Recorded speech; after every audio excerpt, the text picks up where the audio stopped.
سلام بینندگان عزیز، من زهرا هستم. امیدوارم حالتون خوب باشه. امروز یه روز جدید با یه درس جدید. امروز میخواستم بهتون 20 کلمات که در طول روز از اون کلمات استفاده میکنید تا جمله هامونو کامل و درست و خوب به دست بیاد درس بدم. خیلی آسونه، تا آخر تماشا کنید و اگر هنوز کانال منو سابسکرایب نکردید دکمه رو بزنید. ممنون. अस्सलाम वालेकुम, मैं हूँ ज़हरा. कैसे हैं आप? उम्मीद होंगे आप ठीक होंगे. आज नए सबक के साथ आज मैं 20 अल्फाज जो हम अपने जुमले को मुकम्मल और उम्दा बनाने के लिए दिन भर इस्तेमाल करते हैं फ़ारसी में सिखाऊंगी. बहुत आसान है, आखिर तक देखिएगा. और हाँ, अगर मेरा चैनल सब्सक्राइब नहीं किया तो कर लें. बहुत शुक्रिया. सलाम, हेलो, सलाम. سلام، من زهرا هستم. Hello, I am زهرا. سلام، मैं زهرا हूँ. متاسفم. I'm sorry. मुझे अफसोस है. متاسفم که مهمونی نیومدم. I'm sorry for missing the gathering. मुझे अफसोस है कि मैं दावत में नहीं आया. خیلی, very, बहुत.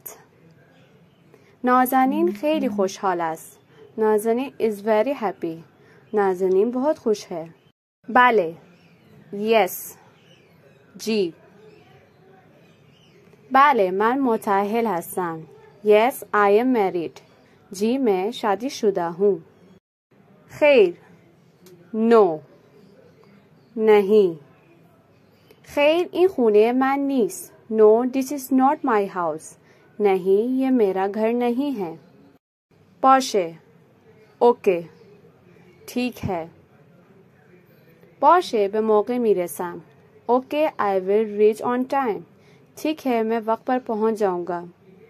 متشکرم. Thank you. شکریه. متشکرم کمکم کردید. Thank you for help me.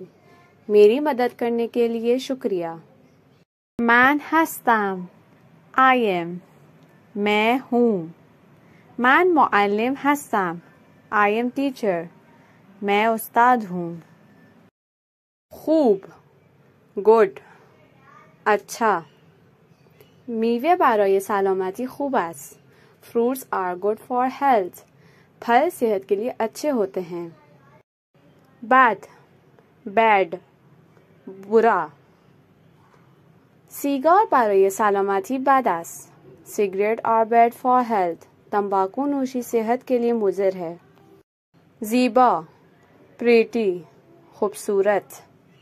این خانه زیبا است. This is pretty house. ये घर खूबसूरत है. زشت, अगली, बदसूरत. جوجه اردک زشت به یک جوجه اردک زیبا قوی تبدیل شد. The ugly duckling turned into a pretty and strong duckling. बदसूरत बत्तख एक खूबसूरत और मजबूत बत्तख में बदल गई. کوچک, small, छोटा.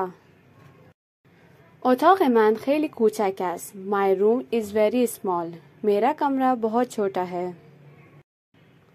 बुजुर्ग, big, बड़ा. ایستگاه مترو ایران بزرگ است. ایران metro station is big. Iran का मेट्रो स्टेशन बड़ा है. दूर, far, दूर. पार्क از اینجا दूर است. The park is far from here. Park यहाँ से दूर है. नज़दीक, near, قریب. مغازه من نزدیک دانشگاه تهران است. My shop is near Tehran University. मेरी दुकान तेहरान यूनिवर्सिटी के करीब है. सादे, easy, आसान. طرز پخت قرمه سبزی ساده است. Cooking قرمه سبزی is easy. قرمه سبزی ایرانی डिश पकाना आसान है. सख्त, difficult, सख्त. امتحان امروز ریاضی سخت بود. Today's math test was difficult. आज का रियाजी का इम्तहान सख्त था. ببخشید, excuse me, معذرت. ببخشید, این آدرس کجاست؟ Excuse me, where is this address? माफ कीजिएगा, ये पता कहाँ है? खुदा हाफिज, गुड बाय। खुदा हाफिज। खुदा हाफिज तौफीन में बादी। Goodbye till next video. खुदा हाफिज, अगली वीडियो तक।